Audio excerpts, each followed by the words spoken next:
Entitlement reaches all walks of life, as you'll find out in this episode of Entitled People.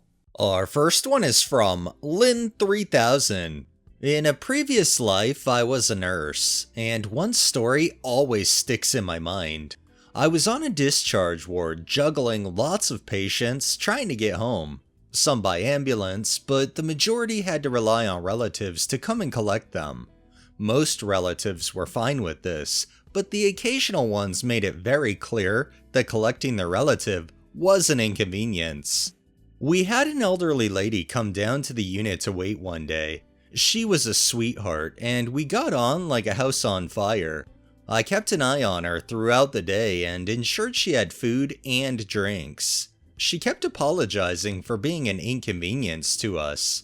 She told us that her son was very busy and important, and reading between the lines, it turned out that he rarely spent any time with her.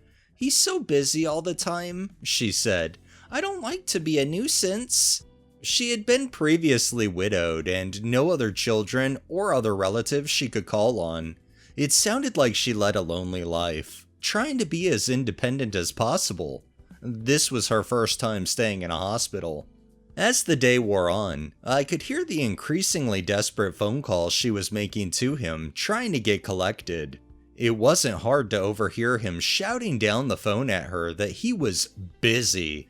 Eventually, just before we were due to close, she called me over with an embarrassed face. "He's here," she said. "Oh, good," I said. "Is he on his way in?" Her face reddened and she said, "He's waiting in the car and told me to get to him, but I don't think I can walk that far." She looked exhausted and like she wanted to cry. "Give me a second, I'll take you to him," I said. I grabbed a wheelchair and while she nipped to the loo, I tucked a packet of sandwiches and crisps in her bag, as I didn't trust he was going to look after her at home either. We got down to the entrance and she pointed out a supercar. Can't remember the type. I saw the boot open, but no one emerged from the car. I pushed her to the door and heard a gruff, "Get in!" from the guy in the driver's seat. I helped the lady into the car, carrying on a cheery conversation to help cover her embarrassment, but also to make a point to the son. He didn't say a word or move a muscle as I wrestled with the wheelchair and his mother and deposited her things in the boot. I said goodbye to the lady and he closed the boot with a button, revved the engine in apparent impatience, and roared out of the car park. It's not a very interesting story, and there was no comeuppance for the son. But even 20 years later, I often think about that lady and wonder how she got on. I know that we don't always know what's going on in anyone's lives, but he seemed so hard on her. The irony is that son wouldn't have his own life, let alone all the things that he has. He wouldn't even have time to be busy if it wasn't for his mother bringing him into this world.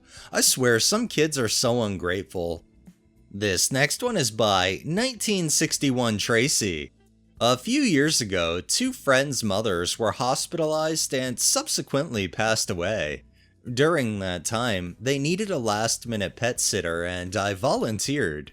They always went above and beyond when I needed help, so I looked at this as an opportunity to repay them. Our mutual friend Dana heard about this and told her friend Samantha that I pet sat. Dana never cleared it with me. Sam emails me that she has accepted a job as a traveling nurse and is gone for a few weeks at a time. She contacts me with dates and tells me she'll need me to watch her cat. I responded that I am available and how much I charge. She replies that she's surprised I charge and that it's too much money. I explained to her that I need to cover mileage costs as her house is far away from my home, and that I would have to pay my neighbor to look in on my cat. She then tells me that I could move into her house and not have to pay rent, and I could bring my cat so that our cats can be friends. I tell her I've signed a lease and don't want to move. I added that cats aren't as social as dogs, and I don't want to risk my cat getting hurt. Then she tries to get my sympathy by saying she is in dire straits because she doesn't know anyone else with references who pet sits on such short notice. I wanted to tell her that lack of planning on her part is not an emergency for me, but I didn't. I let the whole thing go. The next month I run into Dana and Sam at a party. In front of a group of friends, she tells me in a very self-important way that not only does she not have to pay for me to cat sit anymore, but she found a sitter who pays her. She found a person on Craigslist who, for reduced rent, will watch her cat and do chores. I congratulate her for her thinking out of the box. I guess she was expecting a different reaction from me because she seemed irritated at my compliment. Worse yet, I didn't see a red flag. She and Dana were birds of a feather.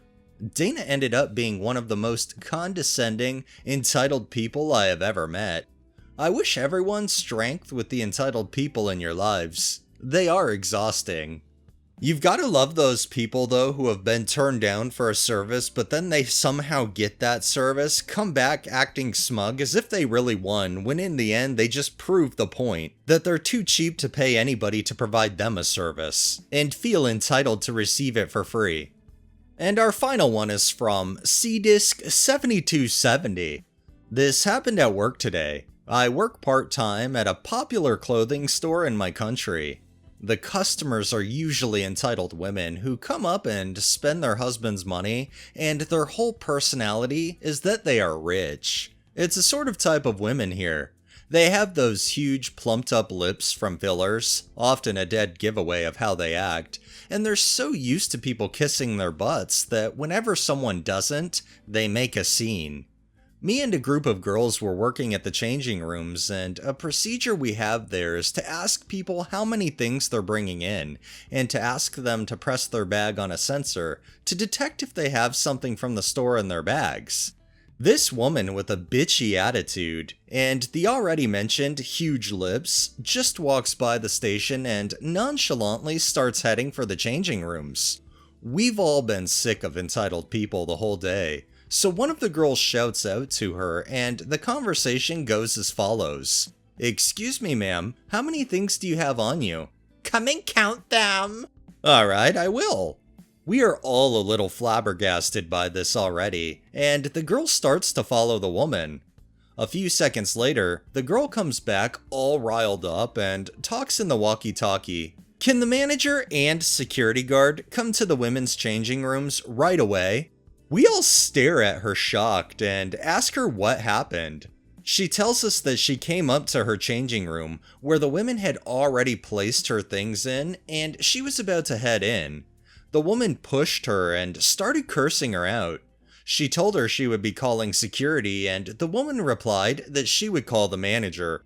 The girl answered that there's no need because she will be calling her. In short, the manager shows up and tells us that the woman is a friend of the director of the whole store. Mind you, this place is huge and it brings in a lot of money, and that we should let it go as to not cause anyone problems. We were told that whenever she comes in, we're supposed to ignore the protocol and just let her pass with no questions asked. How ridiculous! In the end, the girl was told to go take a walk and come back in 15 minutes, so the woman will finish and leave. No satisfying resolution, but there was nothing we could have done. Somebody like this needs to have their circle of entitlement stamped the fuck out, but unfortunately, when they're being enabled repeatedly, I don't really foresee that happening. Until they go somewhere where they're not a friend of the owner or manager or director or whatever the fuck. Real great way to run a business though when you let one person run completely wild because they're your friend. I wouldn't doubt that she's also stealing from the store too.